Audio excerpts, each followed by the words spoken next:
Olá, estamos aqui mais uma vez com uma nova sessão de terapia de casa com o nosso podcast. E lógico, do meu lado, a maravilhosa Laís, né, Laís? Oi, pessoal, Laís aqui. E hoje a gente está com a participante especial no nosso podcast, que é a Laura Beckert. Laura, que prazer tê-la aqui, que bom que você aceitou o nosso convite. A Laura é a nossa primeira inscrita no nosso Método Kev. Que satisfação, Laura, receber você. Fique à vontade. Para mim é uma honra estar aqui. Eu sou a Laura, o sobrenome já saiu, que é o Beckert. Eu sou psicóloga há mais de 25 anos, atendo na linha da terapia cognitivo-comportamental e também com uma visão sistêmica. E como eu busco muito autoconhecimento, quando eu ouvi falar que ia ter o método Kev, essa jornada incrível, eu fiquei igual criança esperando, parecendo que todo dia ia ser Natal, eu perguntava, Raquel, tá pronto? E ela falou, calma. Foi bem assim mesmo. E assim, eu queria muito saber e conhecer e responder quem é a mim mesma, né? Quem sou eu? Então, estou aqui para fazer essa jornada, descobrir muitas coisas sobre mim mesma, crescer por dentro, por fora e vencer os meus medos. Tem coisas que paralisam, então eu digo a mim mesma, basta. Eu quero evoluir, não quero ficar parada, adormecida no tempo, não. E nesse tempo todo que você, né, da psicologia, da terapia e tal, você nunca tratou nada nesse sentido de se aprofundar mais no indivíduo, assim? Ou só em comportamentos? Como que funciona, assim? Você nunca chegou nessa conclusão similar do método Kev, dentro da sua experiência? Não. Na verdade, para mim, essa pergunta ela é muito inquietante. Mas eu acreditava... Acho que para todos, né? Sim, eu acreditava assim, que eu já sabia quem eu era. Então, para mim, tem sido, porque eu estou na jornada, tem sido muito desafiador. E à medida que fui trabalhando os temas dentro do primeiro módulo, que eu achei assim, muito fantástico, de uma luz pequena, que é um fósforo, foi até o sol. Então, eu cheguei no sol, parei aí, então eu estou na jornada. E cada atividade ou cada tema que foi apresentado, cada aula, que são aulas curtinhas, mas elas mexiam muito aqui dentro com conteúdos que até então eu acreditava que estavam certinhos aqui dentro. E eu descobri que eu tinha medos, assim, medos terríveis. E aquilo foi mexendo demais comigo. E nenhum desses conteúdos, assim, você já retratou dentro da psicologia, com seus pacientes? Nada do tipo, assim? Eu sempre trabalhei muito na teoria. A teoria é uma coisa, mas quando você olhar para o outro e ver fora, parece que você encontra soluções para tudo. Mas quando se olha para dentro, e esta é a proposta do método, a coisa muda de figura. Porque eu comecei a perceber que, principalmente no primeiro módulo, quando falou lá de crenças, de a forma como nós somos moldados no início da nossa jornada de vida e também o poder das palavras que são ditas desde a nossa tenridade, isso marca a vida da gente para sempre. É a forma como nós passamos a viver na nossa função adulta. Quer dizer, nós não damos conta de muitas coisas que estão lá atrás, na verdade. Sempre tem algo aqui que incomoda, nós não conseguimos olhar dentro, olhamos fora e o culpado é sempre o outro. Então, assim, na minha jornada como psicóloga, eu sempre olhei talvez para fora e eu precisava entender o que é isso aqui dentro de mim. Eu acredito que o método Kev, ele trouxe muito isso. Esse olhar para dentro, esse autoconhecimento, essa busca por respostas, porque se eu trabalho em mim as dificuldades que eu vejo no outro, enquanto terapeuta, se eu consigo perceber, entender e resolver isso aqui, fica mais fácil trabalhar lá. Porque é muito fácil, na casa do ferreiro, espeta de pau, não é? Tem esse dito popular, né, Laura? Pois é. E assim, é muito fácil dizer para o outro isso ou aquilo. Ou embasa na teoria, trabalha tal questão, só que eu vejo que tem muito mais atrás disso. Tem toda uma construção ao longo da nossa vida, e isso muitas vezes pouco se é falado. Uhum. E é por aí mesmo. Eu lembro que quando eu vivi a minha maior crise, né, que foi o vetor que me motivou a elaborar este método e compartilhar ele com mais pessoas.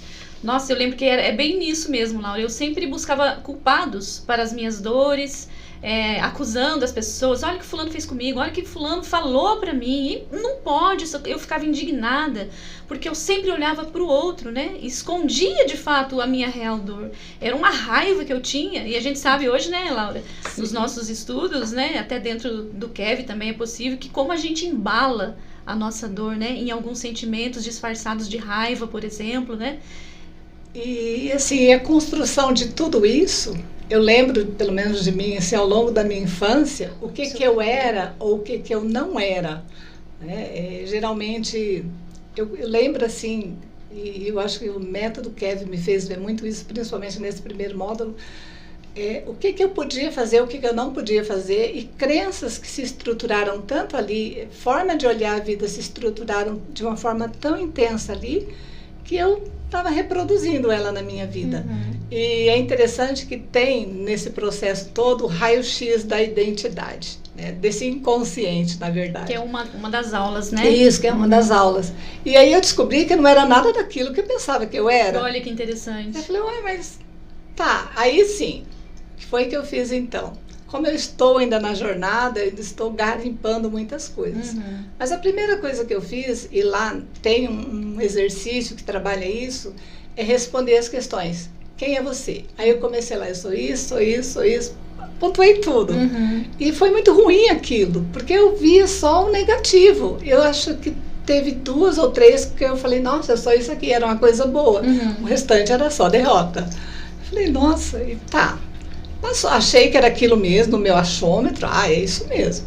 Passou o tempo, cheguei no sol e eu descobri que não, que eu tenho, né, muita coisa boa, tem essência boa ali. É que a gente vai limpando as nossas manchas da identidade, sim, né, Laura? Porque no decorrer da nossa infância, como você já mencionou, ali é depositado em nós muitas falas negativas, né, que nos castram, né, que vão colocando para nós limites na nossa própria capacidade, e as crenças nos limitam, né? Elas já têm esse nome de crenças limitantes, porque elas vão castrando mesmo a nossa criatividade, a nossa potência, e vamos acreditando que somos aquilo que ouvimos, né? E é tão interessante que eu comecei a perceber, e isso ao longo dessa jornada, o porquê que eu não fui mãe, né? Uhum. Era uma coisa assim que eu pensava na minha adolescência, um dia eu vou ter minha casa, vou ter meu esposo, vou ter meu filho, eu pensava assim. Uhum. E aí, isso não aconteceu, não consolidou. E eu pensava, não, foi uma opção minha. A gente se enche de orgulho, empina bem a cabeça e fala, não, é uma opção. E não é opção. Uhum. Não tem nada a ver com uma opção. Escolha inconsciente. Você poderia afirmar isso? Olha, foi inconsciente e ao mesmo tempo foi também aquela crença de que ser mãe era algo ruim, doloroso, sofrido, porque eu olhava para a vida da minha mãe. Eu tive um irmão que ele tinha problemas mentais e a minha mãe tinha que trabalhar, então eu ficava em casa, eu cuidava da casa, eu cuidava dele, e era sempre a mesma coisa. E eu entendi que ser mãe era aquilo, então eu fui mãe do meu irmão. E ser mãe, naquela função, quando eu cheguei lá na frente do meu casamento, eu lembro que eu e meu esposo, nós pensamos, vamos ter um filho. Vamos sim. Aí fomos ao médico, tudo certinho, eu voltei com aquela receita lá para a medicação, e aquilo foi muito sofrido. Eu pensei, eu não posso fazer isso, porque vai vir daquele jeito. Eu pensei no meu irmão, eu vou sofrer tudo de novo, eu não vou dar conta. Então, ser mãe é algo doloroso. Aquilo lá atrás que a minha mãe tanto, né? Muitas vezes falava, ai meu Deus, o que a gente faz? E era difícil mesmo naquela época. Na verdade, começa para mim. Você colaborou bastante, né, com a criação, a formação, Quanto os tempo cuidados, né? foi? Olha, eu cheguei aqui, pelo menos em Sarandi, aos 12 anos. E a minha mãe precisava trabalhar, as minhas irmãs também. Então, dos 12 aos 22, foi mais ou menos na época que ele faleceu, eu estive lá, né, sendo a mãe mesmo. Eu era você, brava, quando a gente fala de ser mãe, é sobre função, sim, né? função Você materna. teve, né? Você exerceu a função materna. Sim. E aquilo te desgastou, né? Criou em você Imensamente. uma falsa verdade de que ser mãe, né, é sofrimento, Sim. é doloroso. E se eu tiver um filho e vir como o meu irmão veio, né, cheio de limitações, e aí eu me castro novamente, a minha vida para eu cuidar só dele. E aí vai construindo em nós essas verdades que a gente precisa derrubar. São barreiras, né, Laura, que essas crenças criam em nós, né? Nos limita a ir para o além, a viver mais coisas, mais oportunidades, mais possibilidades. É assim que você se via, então, né? Sim, sim. E é interessante, Raquel, que na semana passada, meu esposo voltou, ele estava viajando, e aí conversando com ele, eu falei assim para ele, se fosse hoje, com a cabeça que eu tenho, nós teríamos um bebê. Ele olhou e falou assim, não, por isso não. Eu falei, não, agora não dá. Quase 60, Ai, não. Legal. Agora realmente não é o momento. Mas a cabeça mudou. Só que o tempo ele não espera, já foi. O momento é outro agora. E é interessante, né, Raquel, que nem o exemplo da Laura começou assim, essa crença, né, alimentar ela aos 12 anos, mas pode ser também que pessoas com 5 anos, né, menos, pode ter tido algum tipo de situação, né? Responsabilidade, né, muito cedo, né, Sim. sobre alguém. E aí, então, só para dizer que não tem idade, né, pode ser com menos, pode ser desenvolver, né, com maior, adolescente, adulto, e é assim, a gente tem que ter a consciência agora de desconstruir isso, né? Exato, é bem por aí mesmo. E, Raquel, eu queria dizer assim, que da mesma maneira que na semana passada eu estava conversando sobre isso, o que eu entendi até aqui é que esse método, ele tem um diferencial, realmente desconstrói muitas coisas lá de trás. Que bom, Laura, ouvir isso de E eu você. penso assim, é uma pena que não tinha há 10, 12 anos atrás, sei lá.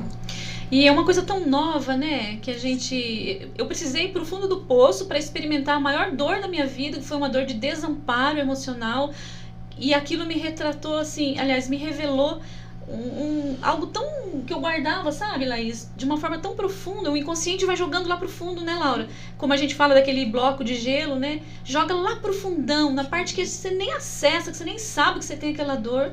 E eu revivi aquela dor. E o meu desamparo foi muito grande. Foi uma angústia que eu vivi, que eu desejei a morte na época. E olha só, eu precisei mergulhar nessa dor para eu renascer das cinzas e dizer, não vou morrer agora, não. Eu vou ter que fazer algo para deixar o meu legado, porque eu quero ser usada, né? Eu não acreditava que o meu fim tinha chegado, embora a voz na minha cabeça, né, a minha crença que me moldou, como você bem relatou aí no início, ela me fazia acreditar que eu não era uma pessoa de valor, né? Que tudo que eu fazia era fracassado. Principalmente nos relacionamentos afetivos, relacionamento familiar. Eu sempre me vi uma criança que não era escolhida, não era preferida da mãe, né? Que o pai sempre trocava para ficar com os amigos no bar. Então eu sempre fui trocada, né? É a visão de mundo, é a leitura que a gente faz. E na realidade não é isso. É a interpretação que a gente faz daquilo que a gente vive. E só para pegar o gancho, Raquel, eu acho que a gente já falou disso na sessão anterior, mas para quem que está destinado o Kevin? Para quem que é o Kevin? Que nem a Laura, né, psicóloga, já com suas formações, e mesmo assim, ela sentiu, ela viu que precisava daquilo. Não sei, né, a situação dela, né, o que ela sente, mas, né, quem que pode? Para quem que é? Para qualquer pessoa que busca, né, desvendar as suas verdades. Porque, Laís, como a Laura bem falou, ela tinha uma impressão dela, uma visão dela, e isso foi sendo desconstruído, ou seja, ela não se conhecia. Então, a profissão que a gente exerce, olha eu, por exemplo, quantas formações terapêuticas eu tenho, gente, não foi capaz de dar conta daquela dor que eu vivi, que faz pouco tempo, inclusive. E então, o Kev, ele é para buscadores, as pessoas que querem se libertar da sua dor, das suas angústias, das suas repetições de padrão, principalmente mulheres que buscam em relacionamentos, né, sanar as suas carências e repetem novamente relacionamentos ruins, relacionamentos abusivos, atraem o mesmo tipo de homem. E o fim da história acaba se repetindo. E eu estava bem cansada de repetir a minha história. Por isso, o Kev é para pessoas que buscam ir além, enxergar além das aparências, buscar seu autoconhecimento e, lógico, né, acessar aí o seu propósito de vida, porque nós viemos aqui com um propósito. A maioria de nós morre e não conhece o seu real propósito. E o Kev tem essa proposta reveladora de nos alinhar com o nosso real propósito de vida. Deixa eu fazer mais uma perguntinha para a Laura aqui. Laura, você mencionou no grupo de WhatsApp, pessoal, para quem não sabe, o Kev, ele tem um grupo de apoio, um grupo de suporte de WhatsApp, e a Laura, ela se delicia lá, né, Laura? E ela colocou lá que desde quando ela começou a jornada, ela teve sonhos que foram sonhos repetitivos. Sim. Não é isso, Laura? E como que foi isso? Você lembra do conteúdo desses sonhos, assim, que deu início a todas essas repetições, noite após noite? Sim, sim. Eu vejo assim, eram sempre as mesmas questões. Ou era um buraco, ou era uma gaveta desconhecida, ou era um lugar escuro, era sempre isso. E aquilo me assustava. Uhum. Eu não queria, eu tinha que ir, alguém me dizia, vai lá e abre tal lugar que está lá dentro. Eu falei, não, eu vou buscar. Eu ia com toda a coragem. Mas quando eu puxava, que eu olhava, era escuro, teve uma cena assim, que ficou gravada, começou a sair um monte de barato, fiquei assustada, era muita coisa. E aí eu saí correndo, ou então, sei lá, eram coisas que repetiam, e era um lugar escuro, e aquilo me assustava. Sempre assim, acho que foram uns 3, 4 repetindo. E eu comecei a pensar assim, o que tem aqui dentro que precisa vir à tona, que eu preciso olhar e que eu estou fugindo, né? Porque era algo desconhecido, mas que assustava. Eu acredito que vai mexendo muito no interno, mexeu muito aqui dentro de mim. E à medida que passa uma aula, vem outra, cutuca ali um pouquinho. Às vezes eu pensava assim, não, deixa eu parar um pouquinho, deixa eu pensar, porque eu vou devagar. Em outros momentos eu teria desistido. Depois eu faço. Falei, não, vamos devagarinho. Aí eu voltava lá, aí eu pensava, nossa, olha, isso aqui tem a ver com aquilo ali. Então, a impressão que eu tenho, assim, é que cada aula, muitas vezes, falava de algo que eu não queria olhar. E é interessante que, passando esses sonhos vieram, eu fui para uma aula do segundo módulo, que é o Vela, que está lá, se eu não me engano, O Ladrão que Existe em Nós. Né? E aí falava do orgulho. E assisti aquela aula. Comecei a falar, olha, uma aula. Fiquei olhando. Daqui a pouco, voltei para trás, grudei na coisa e fiquei olhando. Aquilo foi me desconstruindo aqui por dentro, me levou lá na infância. Acho que eu passei todas as etapas da minha vida olhando tudo aquilo, vendo pessoas que, por ser criança, eu olhava, achava algumas tias, né, da minha infância, que eram orgulhosas, que eram más, que eu pensava, eu quero ser igual. Porque eu achava elas tão assim, e nada, elas eram orgulhosas, elas eram raivosas, mas eu tinha tanto medo. Eu fui uma criança e uma menininha tão medrosa que eu olhava e admirava. E assim, assisti toda aquela aula, eu lembro que quando eu terminei eu estava destruída, sem dúvida nenhuma. Eu comecei assim, porque os conteúdos mexem demais naquilo que está guardado, que a gente fala que é a nossa caixa preta, né? Os nossos segredos, né? Aquilo que a gente não quer mexer, aquilo que dói demais, então a gente joga lá pro fundão, assim, naquela memória que a gente não acessa e nem quer acessar, né? Não. E aí, às vezes, uma coisinha, como você disse aí, foi um gatilho que te levou lá atrás. Olha quanta coisa você pôde perceber com uma aula. E aí eu entendi por que eu fugia dos buracos, por que eu fugia da gaveta, por que eu fugia daqueles bichinhos que corriam atrás de mim. Quer dizer, tá tudo ali, tem conteúdos, tem coisas que eu tenho que acessar, que vai doer, como de fato dói. E os sonhos são mensagens que o inconsciente sempre quer trazer para você resolver, na verdade. Só que eu achei interessante é que eu não sentia, sonhava com tudo aquilo, era coisa assim que seria terrível em outro momento, porque sonhos assim já me deixaram com muito medo, mas eu acordava com aquela sensação assim de, sabe quando para tudo, fica aquele silêncio? Eu acordava assim com aquela sensação de vazio, de gente, o que é isso? Mas aí eu volto lá e continuo a jornada e as respostas vão vindo. Eu falo sempre, Laís, que a Laura, ela é muito corajosa, porque até eu coloco no início do módulo 1 uma aula chamado Resistência em Crescer. Lembra dela, Laura? Sim. É justamente, aí a gente para e já faz um exercício, que é para a pessoa saber que ela vai se deparar com conteúdos fortes demais para ela, tanto que a gente não libera todos os módulos, né, de uma vez só, a gente vai liberando em gotas, né, e são gotas homeopáticas para que esses conteúdos façam os efeitos, porque quando a gente sabe que uma terapia foi eficaz por seus efeitos, qual é o efeito que aquela aula teve? Olha lá, mexeu com ela, sacudiu o conteúdo interno da Laura, e foi aí que você começou a se permitir, né, Laura? Falou, tem coisa errada, então eu preciso mexer, que até então você não se via naquela situação de querer ser forte e poderosa como as tias, né? Sempre se via como uma menininha medrosa, frágil, que foi castrada a vida toda nas suas expressões, sempre com muito medo. E é engraçado, né? Você me fez lembrar uma vez, a primeira vez que eu queria interagir com os meus irmãos, né? Porque eu ficava mais na minha. Eu tenho uma irmã que ela sempre foi assim, e ela ainda é assim, ela era mais ousada, eu tinha que falar, ela falava mesmo, e eu olhava para ela e pensava, eu quero ser igual ela. E aí nós fomos brincar de cantar, né? Já contei isso para aqui. E aí era uma mangueira curtinha, e uma colocava no ouvido, a outra cantava. Então eu fiquei ouvindo, ela cantou a música dela que era grande, eu ouvi tudo. A hora que foi a minha vez de cantar, que eu comecei a cantar, ela empurrou a mangueira com tudo, quebrou meu dente da frente, ela falou, você não sabe cantar. Olha aí, uma crença que foi, né, crescendo e ganhando espaço dentro de você. Eu fiquei um tempo pensando, eu acho que eu não sei mesmo não. E essa crença de você não sabe cantar ou você não sabe fazer direito, né? Vamos pensar que essa crença, ela reverberou na sua vida adulta? Com certeza. Talvez se eu não tivesse começado a jornada, eu não ia dizer que eu quero postar qualquer conteúdo na rede social. Porque eu pensava, não, eu não sei, eu não vou fazer.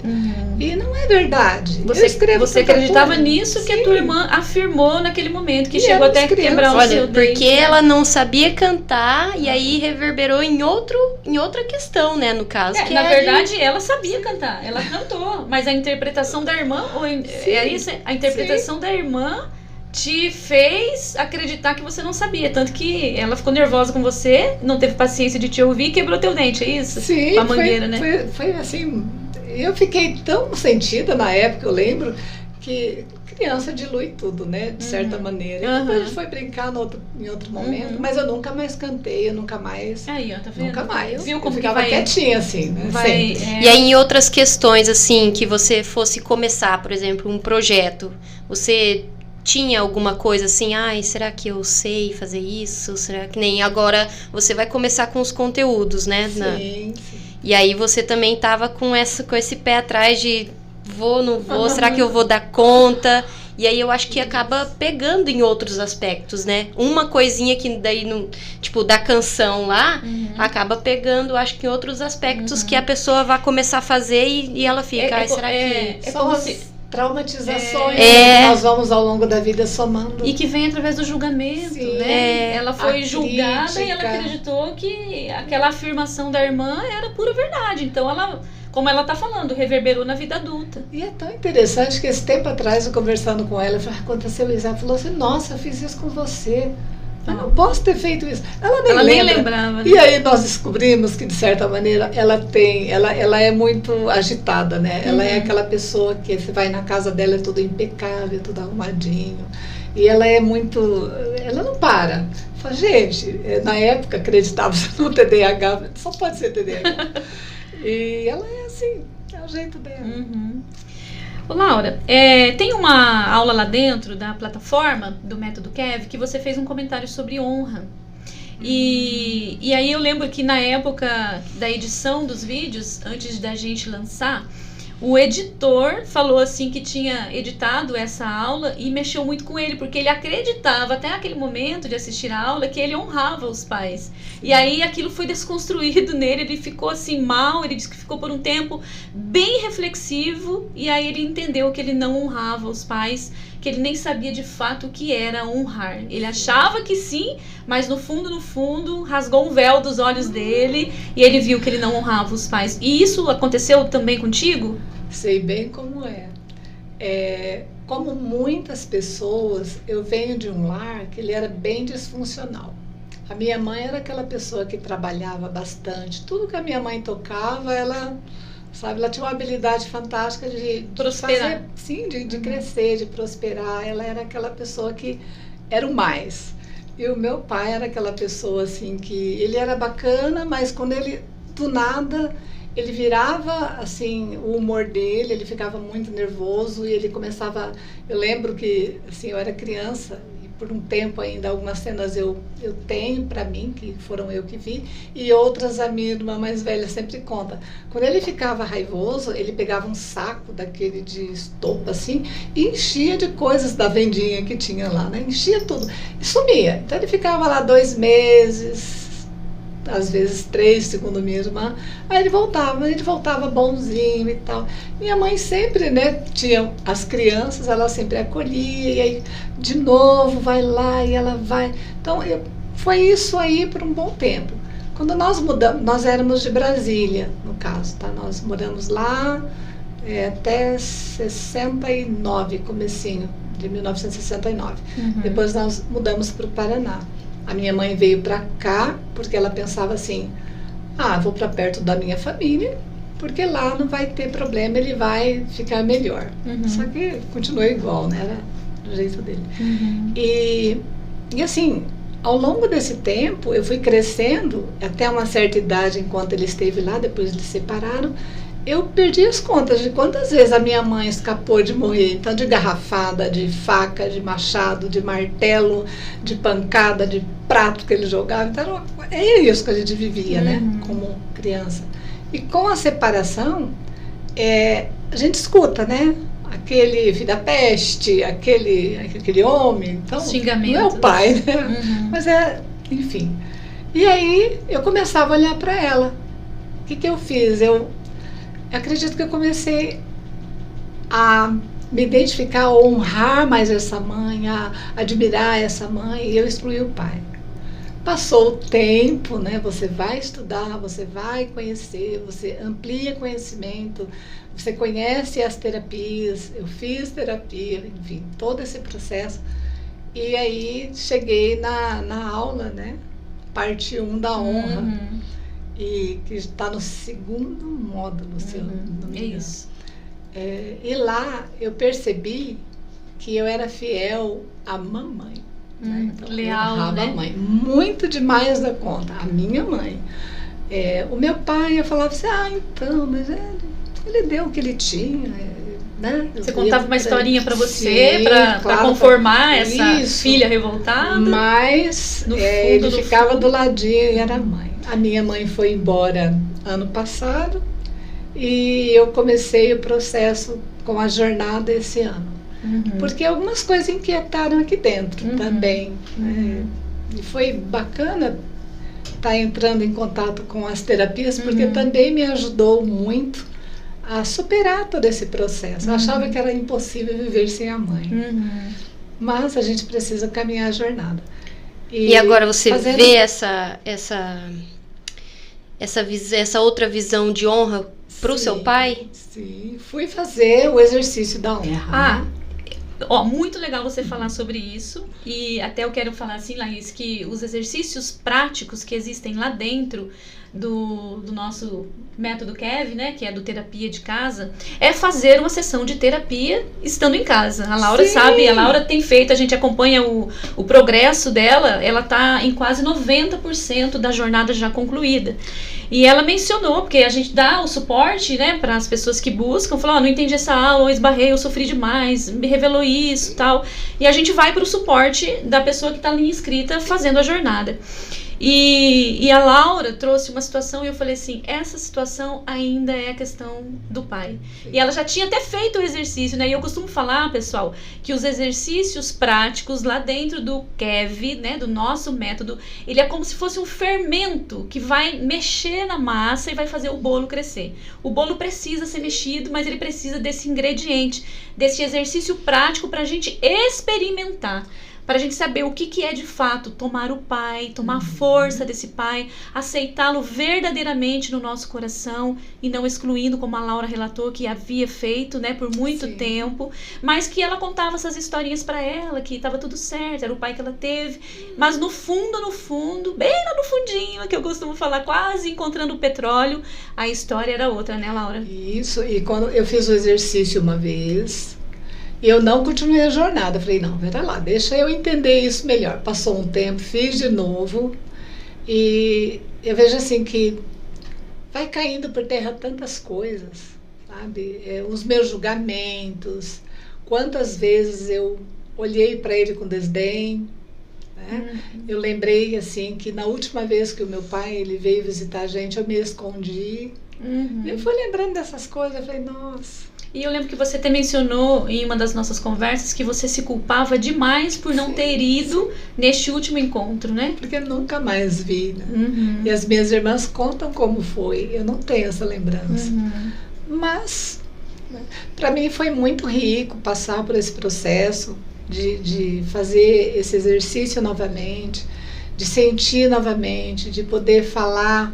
É interessante, pessoal, que o exercício ele é direcionado, mas para mim eu achei tão rico porque eu não falei só o que estava lá, eu falei o que estava aqui. Então, conforme tinha aquela pausinha, né, que tem, enquanto tem as falas, eu fui falando tudo aquilo que doía. Hoje, quando eu atendo alguém que eu vejo que tem essa dificuldade com o pai, eu penso, eu já estive nesse lugar. Tá? É possível sair.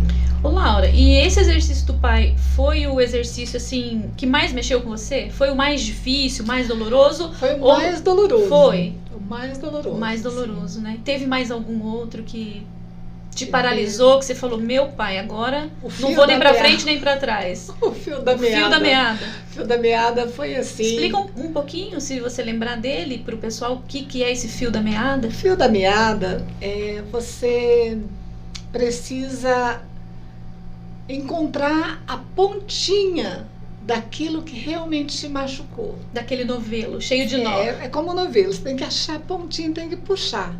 Só que eu, até parando, toda vez que eu enrosco, eu paro, não continuo a jornada, procuro resolver e depois eu corro atrás do suporte, daí eu vou soltando. E assim, quando você puxa um fiozinho, você consegue perceber que é por ali, porque dói. Né? E primeiro eu vi um e falei, mas não pode ser isso, eu não tenho nada. Eu cheguei até, coloquei lá no suporte, olha, esse exercício, esse exercício não está dando muito certo, porque eu não vejo nada, tá tudo certo, né? Acho que tem a ver com o falso eu. Tá lá na frente. Ou às vezes até o orgulho, né? A maneira. Não quero olhar. Não quero olhar isso, já resolvi isso. O que é isso? Eu já não tenho nada para tratar aqui. Fui de novo. Aí tá, achei lá todas as crenças. Falei, gente, mas ainda esse negócio aqui não pode. Porque, na verdade, você dá um passinho para frente e os fios te puxam de volta. Não é, eu tô indo e pronto. E aí eu encontrei o meu fio. Né? Eu encontrei o que realmente doía em mim. Ai, que legal, as pessoas... Às vezes falam assim, eu não tenho nada. Gente, sempre tem. Tenho até medo de chegar lá. A Laís começou a cursar agora também, né? Essa trajetória. Mas é fantástico. E o que eu percebi? Aos 12 anos, aquele processo de eu ter que ficar E eu via que todo mundo ia. Eu achava que era lindo, todo mundo sai. Olha, ficou uma semana fora, eu tô aqui cuidando, mas todo mundo ficou uma semana fora. A minha irmã me conta que é horrível, que era horrível ficar lá, porque era uma escravidão. Eu achava que... Mas deixa eu entender, então você chegou nesse teu fio da meada que foi olhar pra tua história, Sim. ver todos os seus irmãos e sua mãe indo trabalhar Sim. e você ficando. É isso? Ficavam em casa eu e os meus 2 irmãos menores. E você achava que eles indo era bom? Nossa, elas ficavam o dia Olha todo só a fora. visão, né? De Uma cada um. irmã minha, ela posava no trabalho. Eu achava, nossa, mas olha, ela fica... Eu achava o Ela máximo. foi passear e eu aqui. Nossa, hoje quando eu converso Era o tempo com que ela, você cuidava do seu Do do irmão? meu irmão, isso. Porque nós mudamos pra cá, pra Sarandi, e é engraçado, a minha mãe sempre muito precavida, ela trouxe um saco grande daqueles, não sei quantos, aqueles de estopa, de arroz, de feijão, trouxe muita comida para nós. Ela tinha medo da fome, porque escassez na história da minha mãe teve. Uhum. Então ela era muito precavida. Só que quando os vizinhos vinham emprestar, eu emprestava, eles nunca devolveram, e a comida acabou logo. Olha só. Então elas foram trabalhar e eu fiquei. E o que eu vi ali? Eu queria também ir, só que eu não entendia por que eu tinha que ficar. Olha E quando só. a minha mãe me falava, olha, tomara ver sair, então tinha um quintal, e era balaústre, pequenininha. Eu não deixava ninguém sair. Todo mundo aqui dentro. Quem quer brincar entra. Era uma coisa. Eu era uma foi mãe má. mãe. Foi mãe má mesmo. Mãe má eu era. Tem um episódio que ela falou assim, eu não quero... Meu irmão Francisco, já falei o nome dele, mas já foi. Ele era menorzinho, ele queria jogar burquinha, e ele ganhava, ele tinha um tanto assim de burquinha. Eu falava, de quem que é essa burquinha? Parecendo a mãe. E ele saía, e ele demorava a voltar, e voltava todo sujo, e daí tem que tomar banho, ele não ia, eu com medo da mãe chegar e ela ver que eu não cumpri o que ela falou. Então eu fechei a porta, e ele ficou bravo, e a gente brigou, ele quebrou a porta da cozinha. Olha só. Era de madeira, ele Aham. brincou. E depois, mas enfim. Tá? E pra explicar isso pra mãe, né? Pois é, foi um opo. E o que aconteceu com isso? Eu entrei em contato com isso, depois eu entrei em contato com aquilo que me causava olhar para aquilo, que era dor, e o que aquilo criou em mim. Os gatilhos, todas as falas que me jogavam naquela dor eram gatilhos para mim. Às vezes, do nada, alguém falava alguma coisa, eu já ficava engolia, né? Engolia, não falava nada, ficava ali. E sofrendo, porque eu acreditava, você não pode fazer nada, você tem que aguentar, você tem que suportar. Você tem que agradar os outros pra Sim. você ser a boazinha. Eu sempre fui boazinha. Ser a menininha boa, Nossa, né? Que faz o que a sei. mamãe quer, né? Tudo, perfeita. E não estava bom. Então, assim, parece besteira, mas essas coisas... Nós Vai moldando, pegamos todos né? esses conteúdos, trazemos para dentro da gente e utilizamos isso na vida adulta, lidando grande com aquele pensamento e aquelas sensações, aqueles sofrimentos do pequeno, De uma criança. de uma né? criança. Então é ruim. As terapias modernas falam que nós temos uma criança interior ferida e nós precisamos curar, né, as dores, as feridas dessa criança para que a gente possa prosseguir na vida. E a maioria das pessoas não sabem mais disso, porque nós vivemos no automático, ninguém olha mais para si, a gente olha para fora, né? A gente olha acusando. Eu tô assim porque o meu marido falou isso, porque a minha mãe falou aquilo, eu fui assim a vida inteira, gente. E quando eu me deparei com as minhas, né, as mentiras que eu contava pra mim mesma, eu falava, não quero mais isso pra mim. Então, igual você, tem coisas que a gente fala assim, não, isso não mais. Eu não preciso repetir essa mesma dor a vida inteira, né? Sim. Então a nossa criança, ela vai governando a nossa vida. É como se a nossa vida fosse um carro e a gente desse o volante do carro para nossa criança. Ao invés da gente colocar ela no banco de trás, em segurança, com um cinto de segurança, e nós irmos ali no volante guiando de maneira madura e consciente, a gente não faz isso. E é legal que o Kevin desperta isso, né? Desperta. Sim. Ele faz abre assim, caminhos, ele faz esse movimento e é muito legal. Eu falo pra vocês assim que nem eu sabia a repercussão disso na minha vida. Mas quando eu me abro pra falar do Kevin, eu falo, gente, é divisor de águas. Sim. Teve até uma pergunta na caixinha do nosso Instagram ontem, né? O que o método tem lá que pode fazer bem pra mim? E tanta coisa, né? Tem informações que são códigos de desbloqueio. Você tá vivendo essa jornada. E assim como vivi a minha, você também tá começando agora a dar seus primeiros passos. É isso que eu ia perguntar pra você.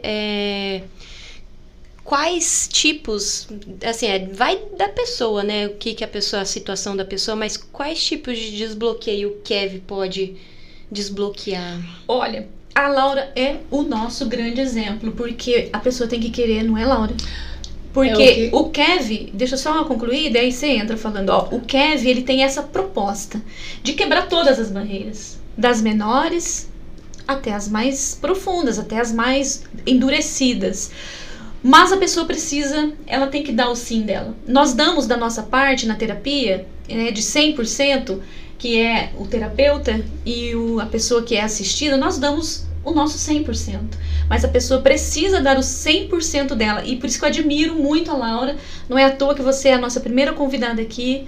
E você é essa pessoa que se joga, né? Você viu como ela falou várias vezes. Tinha aulas que me paravam, mas aí eu falava, opa, vou resolver isso para eu poder seguir. Isso é ter coragem de olhar para sua história, isso é estar cansado das noites que a gente mal consegue dormir pensando nos porquês que somos assim, né? Ou nos problemas da vida, né? E a gente se identifica com problemas, eu sou isso. Quantas vezes a Laura não disse aqui agora que ela acreditava que ela não podia?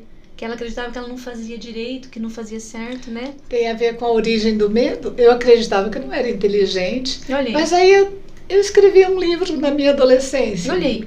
Um romance. Esse tempo atrás eu estava fuçando lá, achei, tá tudo despedaçado. Falei, gente, eu escrevi isso.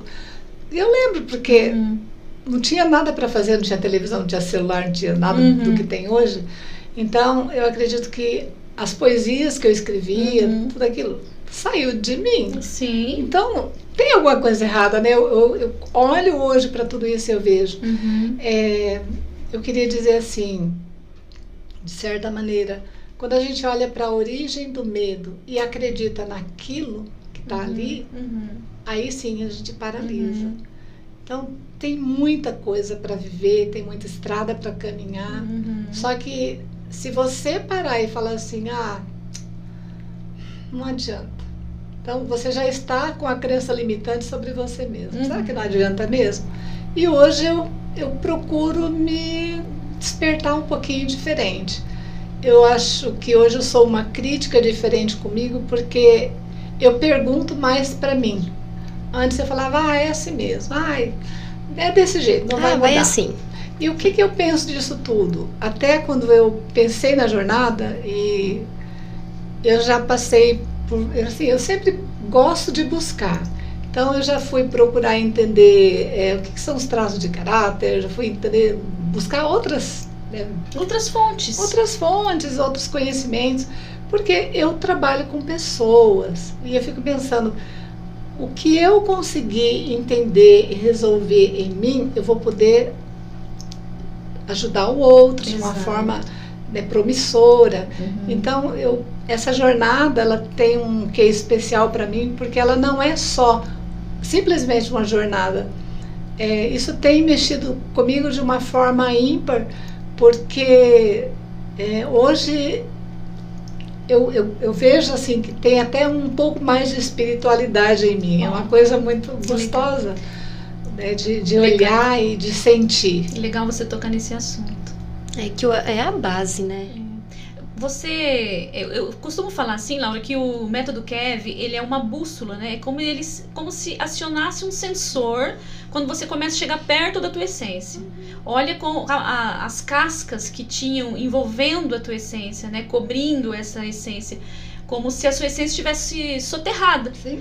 E aí você passa a viver desses pensamentos que você acredita que é você, né? Eu sou isso, eu sou fraca, eu sou uma pessoa que eu não posso, que eu não sou capaz, que eu não consigo, eu não sei cantar, eu não sei fazer. Quantas coisas você referenciou aqui pra gente. Então, este sensor que o método Kev tem essa proposta de ser, você já sentiu ele apitar, já chegando perto dessa sua essência? Como é que você está se vendo? Hoje, assim, olhando para mim, eu já olho para mim com um pouquinho mais de cuidado. Eu não sou os meus pensamentos. Uau. Quando eu começo lá, por que isso, por que aquilo, eu falo, como assim, por que não? E se? Né? Então eu já questiono a mim mesma. E eu lembro de uma experiência que eu tive na faculdade.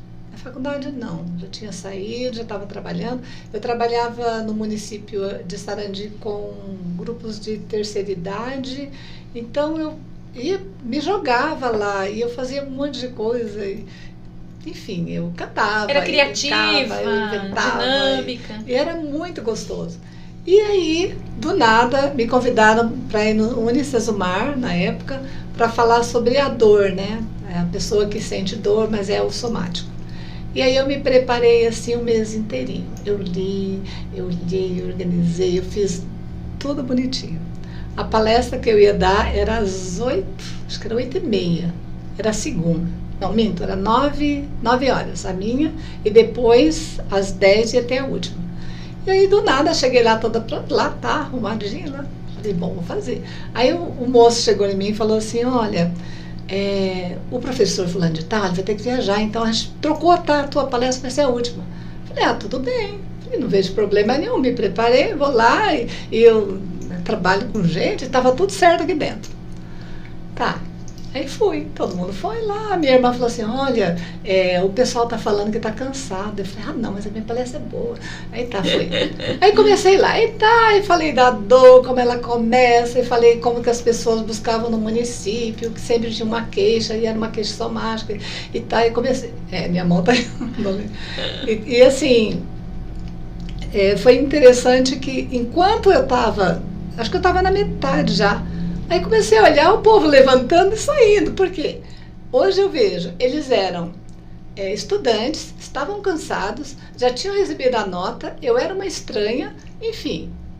Eu deles também ia embora, não ia ficar se eu estivesse cansada e se dependesse ainda de ônibus, como já aconteceu comigo lá atrás. E aí eles foram embora. Quando eu comecei a olhar aquilo, eu pensei, gente, acho que não tá bom não esse negócio. Acabei comigo, os meus pensamentos. Aliás, o pensamento da gente tem um poder de derrota ou de elevação que é fantástico. Mas naquele caso foi muito ruim. Porque o que foi que eu fiz? Fui passando rápido, para mudar. Eu acho que fui tão rápido ali. Acho que eu funcionei aquela palestra no... Como é que fala? Na velocidade 2. Isso. Estava terminar bonitinho. Logo. Aquilo eu transpirava, falei, gente, não é possível. Terminei, eu fui para casa, aí entrou o crítico e o julgador em mim, né? Como assim? Que porcaria você fez? Como? Olha que essa palestra ficou horrível.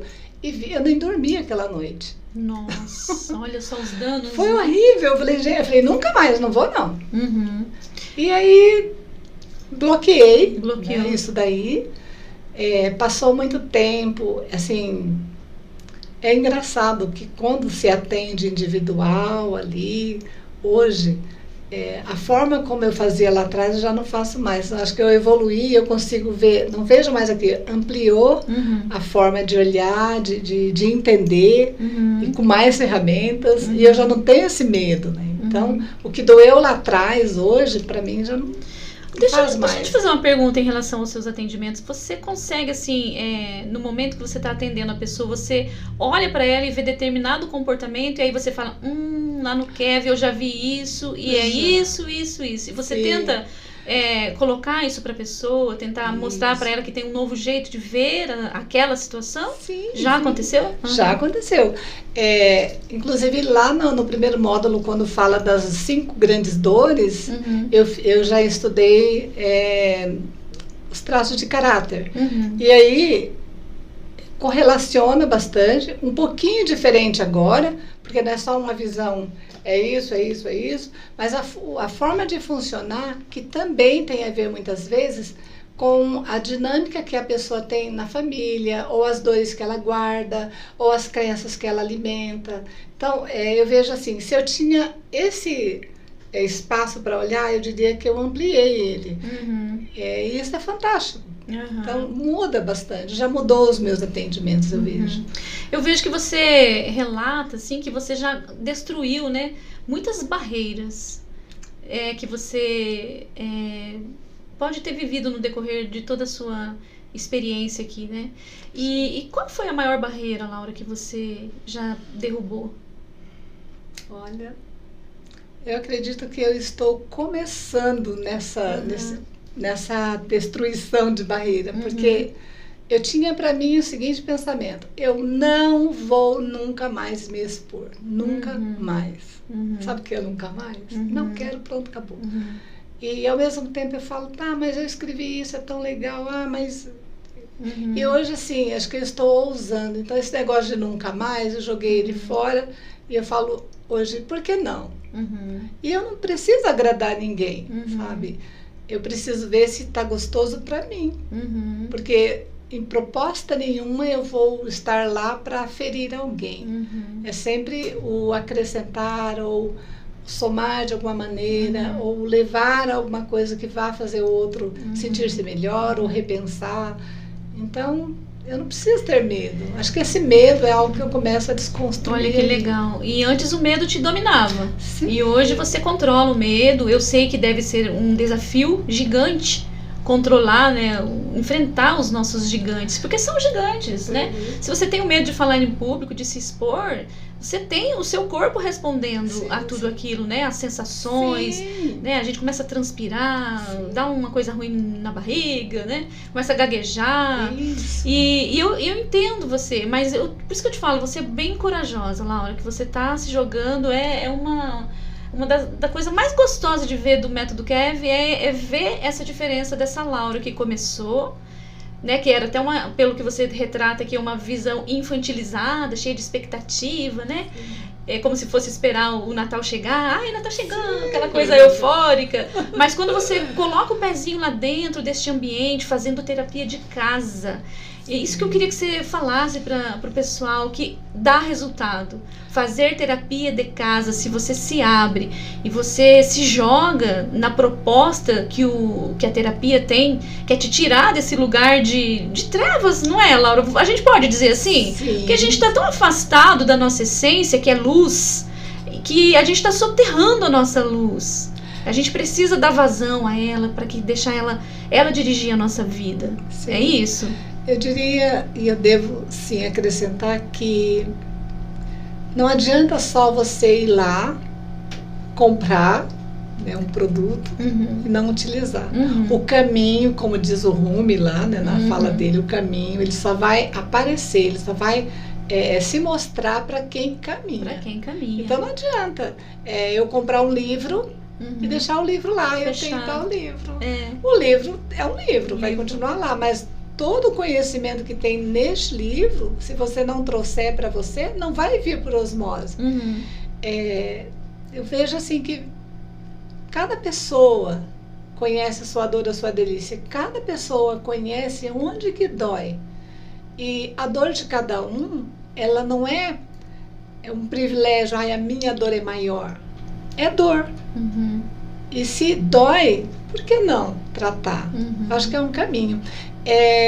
Tem uma aula que fala sobre a centelha divina, que é uma das aulas assim que eu assisti de novo.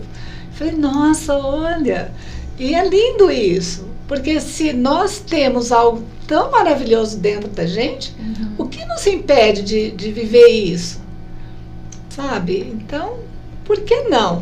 Você acredita que hoje você está chegando bem pertinho do seu propósito? Você já... Deixa eu refazer a pergunta. O Kev, ele é uma jornada em busca de saber quem é você. Sim. Então, se você está vivendo de uma forma que você não sabe quem é você está vivendo identificado com uma falsa identidade, né? Vivendo no automático. É um eu pirata, digamos assim. Sim. É o eu do Paraguai, é o falso eu, não é, Laura? Assim? Sim. E você já se deparou com esse falso eu dirigindo a tua vida em algum momento? Sim. Já se deparou? Teve uma live que eu participei contigo, e eu vou confessar para você agora, que na minha cabeça eu organizei. Era a minha primeira vez que eu vou fazer algo diferente, que eu jamais na minha vida pensaria. Mas eu falei, mas por que não, né? Você estava quebrando uma crença ali, Sim, porque estava se expondo. Isso, e falei, eu vou e pronto, acabou, não tenho que ficar preocupado com isso. Eu fui. Só que eu fui trazendo algumas coisinhas lá de trás. Ó, o horário, sabe? Eu deixei aquilo quadradinho dentro de mim e pronto. Então, quando eu olhei o horário, eu falei, gente, o horário tá acabando, não chega. E aí, você tava falando, aquilo, eu falei, gente, que isso? Olha como que vai mudando, aí entra orgulho, medo, todas aquelas coisas que machucam, vem com força total.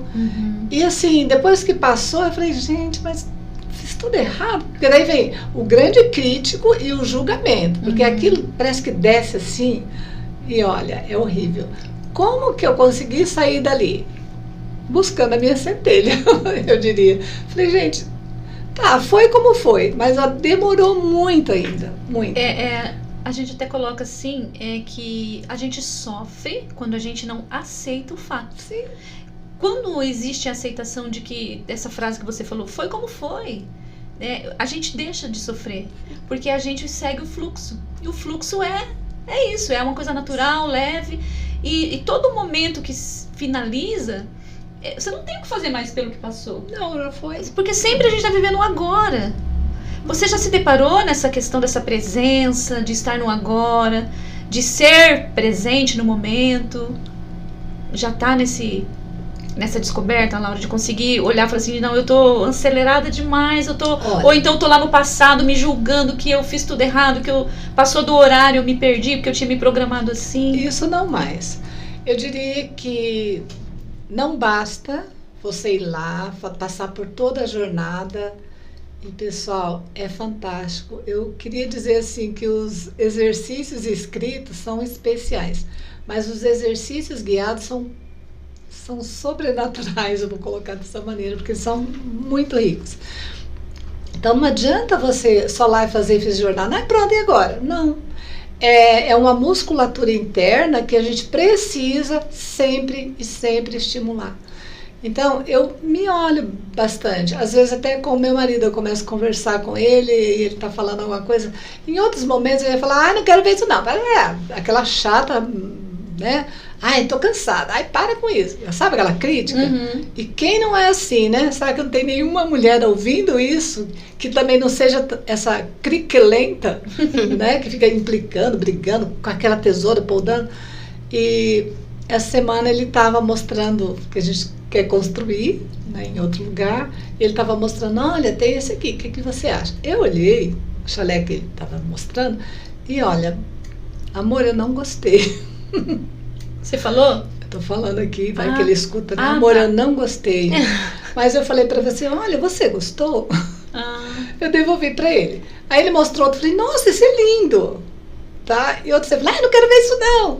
Mas não, olha, você gostou? Olha, o que você fizer tá bom pra mim. Aí ele mostrou outro, acho que ele também percebeu, né? E, então é isso. Eu tenho procurado me policiar para que lá na minha casa eu não faça o palco pra loucura, né? Como tá lá em Provérbios, se eu não me engano. E também não derrube aquilo que eu quero construir com tanto carinho, né? Como a tola da Bíblia lá.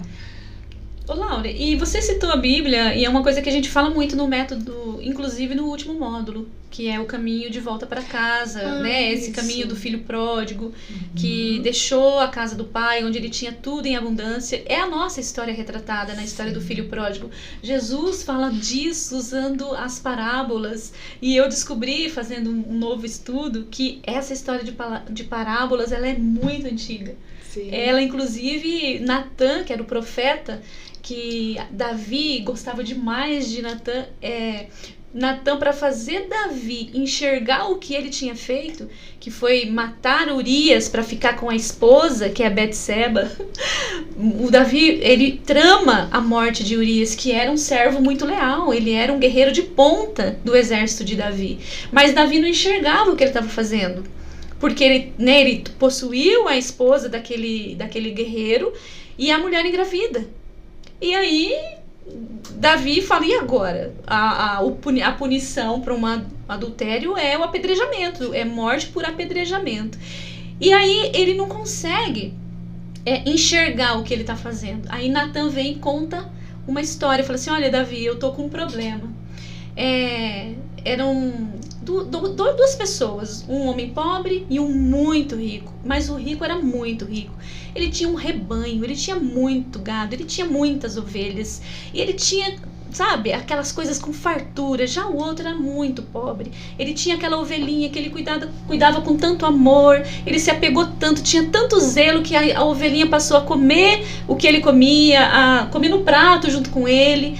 Mas aí uma vez veio um viajante, Davi, e você acredita que o homem rico foi lá na casa do homem pobre, pegou aquela única ovelhinha que ele tinha, matou e serviu para aquele visitante? Aí o Davi se enfurece. O quê? Quem é esse maldito que eu vou mandar matar? Aí Natan fala assim, é você, Davi. Você tem tantas mulheres, Davi teve acho que 9 mulheres no decorrer da sua história. Você cobiçou a mulher de Urias e você mandou matar ela. É você esse homem. E aí Davi se prostra e pede perdão. E aí ele, lógico, daí vai refazendo, né, todo esse exame de consciência. Ele vai percebendo o tanto que ele foi maldoso. E essas experiências, né, que são espirituais, essas histórias bíblicas, a gente coloca lá no método Kev, porque o método é fazer a gente voltar para casa, para nossa essência. E olha o tamanho da ferida de Davi. Por que Davi cobiçou a mulher do outro, né? Então o pecado de Davi não era sexual. O pecado de Davi era, ele não sou bom o suficiente, porque quando o Samuel foi ungir Davi lá na casa do pai de Davi, que era Jessé, ele mandou chamar todos os irmãos, menos o Davi. E aí vem aquele menininho franzino lá, de 15, 16 anos, né, fedorento, porque quem pastoreava ovelhas era um bicho fedido. Então ele veio lá todo molambento, sem nem saber o que estava acontecendo, e se depara com aquela cena onde todos os irmãos foram apresentados para o profeta, e o pai sequer lembrou de Davi. Falou, não, mas não tem como Davi ser soldado do exército, muito menos como ele ser rei. Sim. Não tem como, ele não tem postura. E aí Samuel falou, mas é este o ungido do Senhor, esse será o rei de Israel. Então Davi carregava essa ferida. Olha só, então foi a ferida na identidade de Davi, por ele não ter sido o bom o suficiente, porque ele sempre teve que ficar, igual quase a tua história, Laura, quando você fala assim, eu tenho que ficar quietinha, agradando todo mundo, né, me diminuindo ali na minha potência para eu poder agradar aquela menina boazinha, que a mamãe fala para ficar, ela fica, para a mamãe fala para ela cuidar, ela cuida, para agradar. Imagina o tamanho da ferida na identidade de Davi, que então a ferida dele não era sexual. A ferida dele era, eu não fui bom o suficiente. E aí ele vai e fala assim, agora eu sou o cara, eu vou pegar a mulher que eu quiser e vai ser aquela ali. Então, quando a gente fala dessas feridas na nossa identidade, a Laura mencionou várias aqui na identidade dela. E a proposta do método Kev é justamente levar cada um de nós a entendermos onde está ali o nosso fio da meada, achar o fio da meada, para a gente tirar essas cascas que a gente tem, essa máscara desse falso eu, esses pensamentos que nos condicionam, que inclusive tem até a mesma história do rei Davi. Eu amo a história do rei Davi. Porque o que Deus gostava de Davi era o coração dele, que era quebrantado demais. Ele era pecador, olha só o pecado. Ele mandou matar um homem porque ele engravidou a mulher daquele homem. Olha só. E ele tentou corrigir no meio da história, porque no meio da guerra, ele fala assim, manda chamar Urias. Porque ele sabia que ele engravidou a mulher de Urias. E para não causar o assassinato dela, ele mandou chamar Urias e falou, Urias, eu mandei chamar você porque eu vou te dar uns dias de férias pra você deitar com a sua esposa, cara, pra você descansar. E Urias fala, pelo amor de Deus, Davi, eu deixei o exército lá, né, meus irmãos estão lá lutando, estão guerreando, você manda eu ficar de férias aqui, eu não vou aguentar, eu vou voltar pra lá, Davi. Eu vou ajudar meus irmãos, meus amigos, né, o exército precisa de mim. E aí Urias volta e não se deita com Batseba, que seria no caso um disfarce da gravidez, né? E aí o Davi manda uma carta pro chefe, né, do exército e fala assim, quando nós estivermos atacando os nossos inimigos, você fala pro exército recuar e deixa só Urias sozinho lá na frente, enfrentando os inimigos. E assim foi feito, e aí o Urias foi morto em batalha, mas por uma covardia de Davi. E aí, quando Natan abre os olhos de Davi por meio das parábolas, né, dessa parábola, dessa história que ele conta, Davi se dá por conta. E olha o tamanho do orgulho, ele não enxergava o que ele estava fazendo. E ele era um homem segundo o coração de Deus, ele era amado do Senhor. Né? Ele foi escolhido a dedo para ser o rei de Israel. Então, olha, imagina nós, o tamanho das nossas feridas, do nosso orgulho machucado, que vamos ali no decorrer da vida camuflando. E a gente vai dirigindo a nossa vida movido por essa história que vem lá de trás, que nos impulsiona, que é a nossa identidade ferida.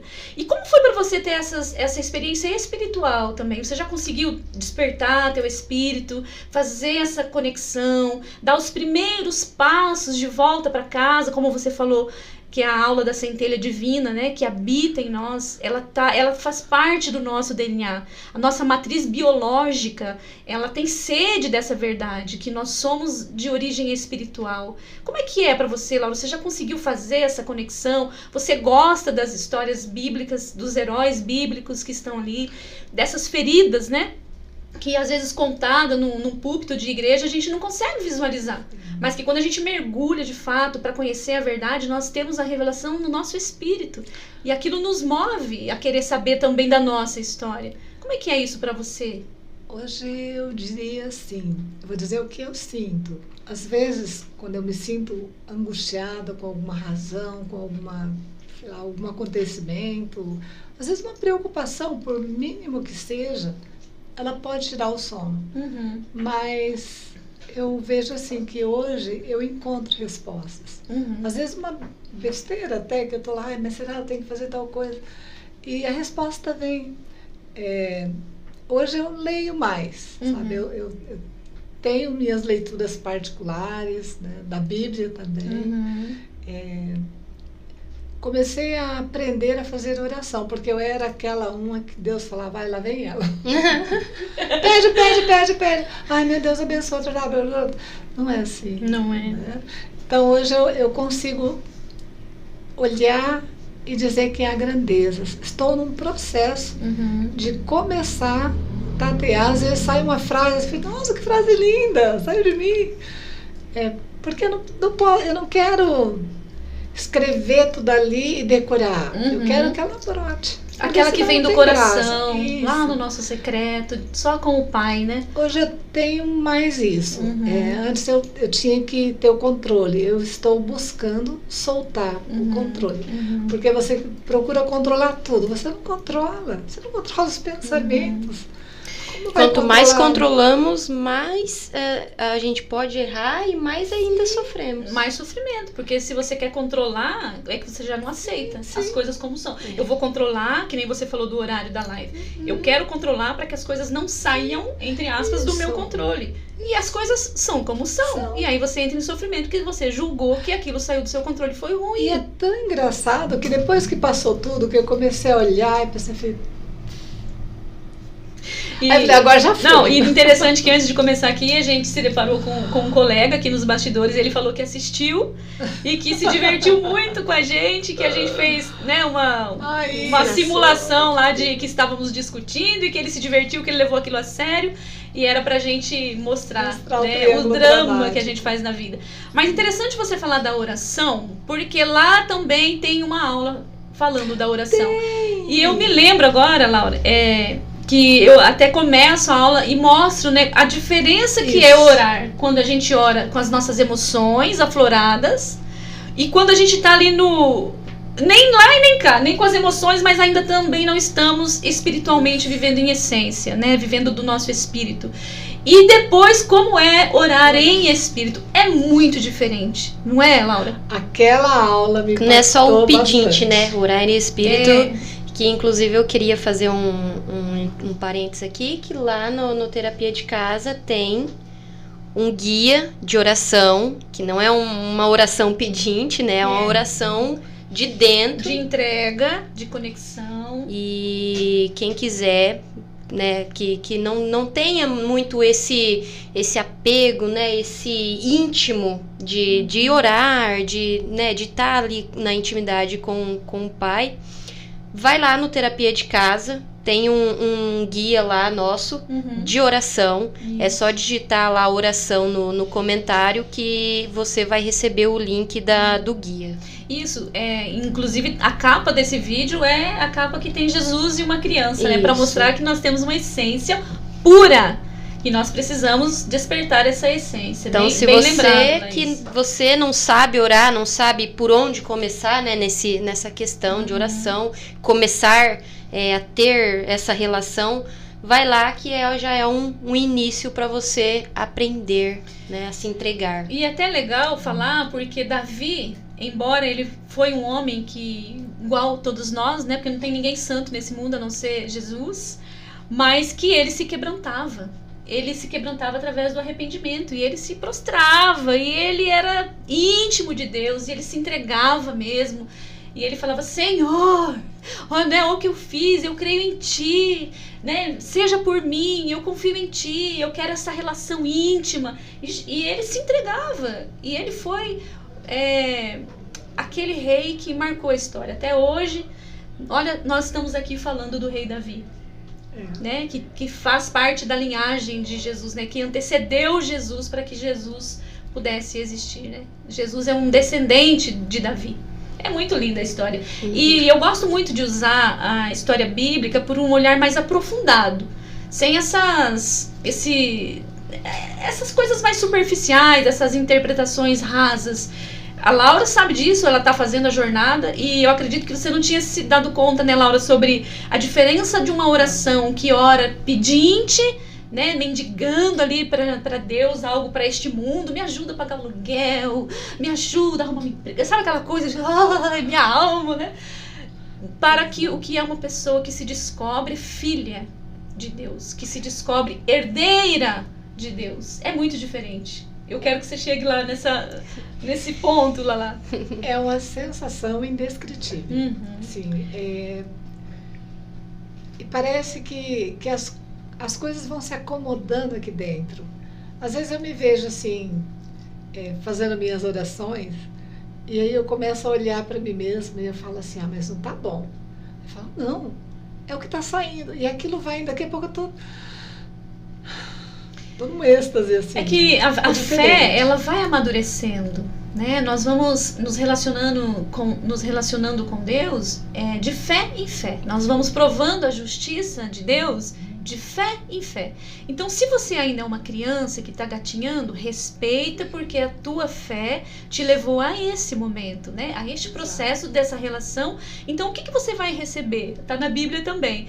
Leitinho, né? Sim. Porque a gente dá o quê? Comida, que você precisa mastigar, usar seus dentes, para uma criança que só consegue engolir líquido. Não, você dá o leitinho. Então, a partir do momento que você vai se tornando íntima do Senhor, íntima de Deus, se reconhece como filha, a sua consciência de filho vai tomando conta de você.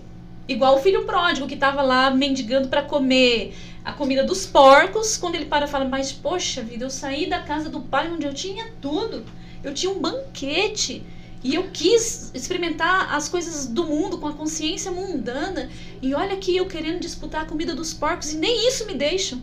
Então, este caminho de consciência de que lá na casa do pai, né, eu tenho tudo, eu tenho abundância, mas a gente negocia para viver as coisas com a consciência mundana.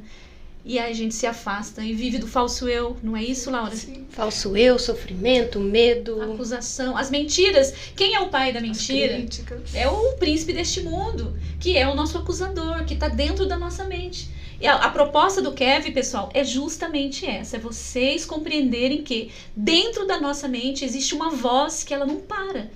E que pra gente ouvir a voz de Deus, a gente precisa silenciar a nossa mente. Por isso que quando a gente fala das meditações que tem lá, que são exercícios guiados, é justamente para você silenciar, para você acalmar, porque Deus fala baixinho. E aquela voz do falso eu, ela é barulhenta, ela é escandalosa, a gente precisa silenciar ela. E a gente dá para fazer o quê? Dá para escolher ir pelo caminho da essência. É ter consciência. Eu falo que a partir do momento que eu me vi observando os pensamentos que estavam incessantemente construindo informações aqui dentro da minha mente, quando eu me deparei sendo a observadora, eu entendi, falei, eu tenho 2 pessoas aqui dentro. E agora? Como que eu paro essa voz, né?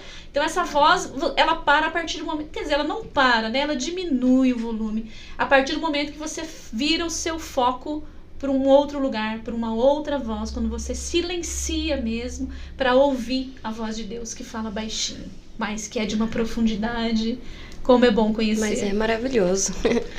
É interessante, né? Eu queria acrescentar assim que a voz barulhenta, ela dói na alma. Ela dói aqui, ela te faz chorar. E aquela voz suave, ela te deixa relaxado, né? A sensação que eu tenho, assim, que é diferente. Quando você ouve os pensamentos dolorosos, é isso aí. terrível. E é interessante, Laura, que essa nossa mente, né, ela tem essa divisão.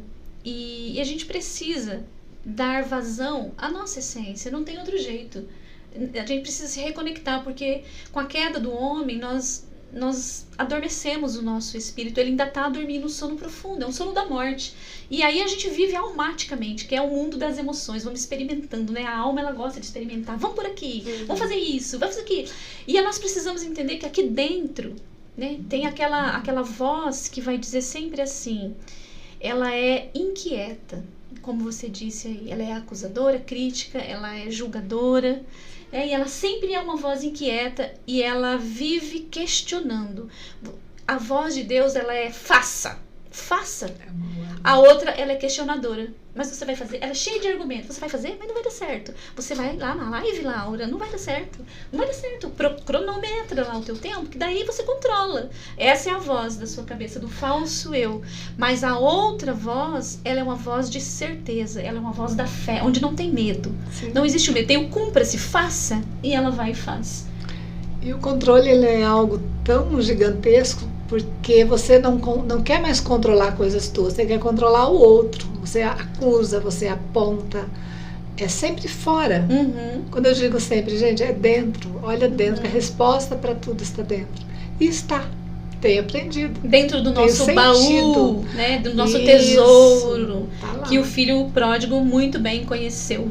Né? Que ele voltou para casa e foi muito bem acolhido para este pai que estava de braços abertos esperando. Meu filho voltou, vamos fazer uma festa porque ele voltou. Estava perdido e voltou. Esse daí é o final do Kevin, né? Esse é o final do Kevin. Que todos nós possamos experimentar como é bom descobrir quem a gente é. Foi uma verdade para mim, assim, sem preço. É uma coisa que tem um valor para mim. Gente, é despertar, é viver desperto. Porque o mundo está dormindo, né? E a gente precisa despertar e fazer a nossa vida valer a pena. A nossa vida precisa ser encontrado um sentido para ela. E aí o Kevin te ajuda nessa. O Kevin ele é a setinha que vai falando, é por aqui, é por aqui. Eu queria dizer assim que a jornada também, ela é bem provocativa. Vai ter momentos, eu vou dizer, tudo que eu passei, só para cada pessoa sente de uma forma. Mas eu sei que ela é provocativa porque o questionador que há em cada um vai começar a dizer que não vai resolver, sabe? Então, nesse momento, a minha estratégia é sempre parar um pouquinho, deixo aquilo diluir, aí eu vou lá, vejo de novo, porque o segundo olhar, eu vejo coisas que eu não estava vendo. E aí eu falo, olha, é isso. Aí eu continuo. Então, a jornada, eu diria, para não fazer com pressa. Faça com calma, mas faça sentindo mesmo, porque senão vai... E vai ter desconforto e você vai assim mesmo. E o falso eu vai estar sempre à frente te falando assim, ó, não vai dar certo. Mais uma jornada que você tá aqui, você acreditou nessa mentira? Só quiseram te enrolar. E não vai dar certo pra você, nunca deu. Eu pensava isso de mim. Quando eu fui, né, começar um novo relacionamento, eu fui com uma outra visão. Eu fui aberta, eu fui na minha função de mulher que quer ser, que admite que quer ser cuidada, que admite que quer ser protegida, que quer ser amada. Porque nós também, como os descendentes depois de Davi, eles arcaram com o peso daquele assassinato que Davi tramou contra Urias, né? Então toda a descendência de Davi foi vivendo as tragédias através da espada, Entende? Então, assim, isso que a gente chama lá dentro do Kev das iniquidades. Né? Nós experimentamos o mal, porque já tem um mal em nós. Né? Na nossa ancestralidade, essas dores vêm se arrastando há milhares de anos, até que nós precisamos nos levantar e dizer, chega, eu não vou repetir as dores, eu não vou arrastar. Eu sou uma mulher que vim de uma família, por parte materna, muito violenta. Então eu fui uma criança que eu levava surras que eu desmaiava. Mas por quê? A minha mãe aprendeu a educar assim. Porque ela foi educada assim, na base da porrada, do grito, né, dos pontapés, dos xingamentos. E eu consegui. Assim como Jesus mostra que lá na cruz, né, lá no Calvário, caiu sobre si o peso das iniquidades, das enfermidades, das doenças, de todos os pecados da humanidade, ele carregou sobre os seus ombros. E a gente, dentro da nossa família, a gente também tem essa obrigação de olhar para a nossa história com honra, com respeito, reconhecendo a importância de cada um, mas que a gente precisa também escrever o nosso capítulo dentro dessa história. E o meu capítulo eu escrevi sem violência. O meu filho nunca apanhou. Então, para minha descendência, para minha linhagem, os meus netos, eu creio que não vão sofrer com violência física, porque tudo isso morreu em mim. Eu tive consciência e amor o suficiente para que essas formas de amar violenta que eu vivi, que eu experimentei na infância, morressem em mim. E não procedesse. E não desse prosseguimento, né? Essa dolorosa forma de amar.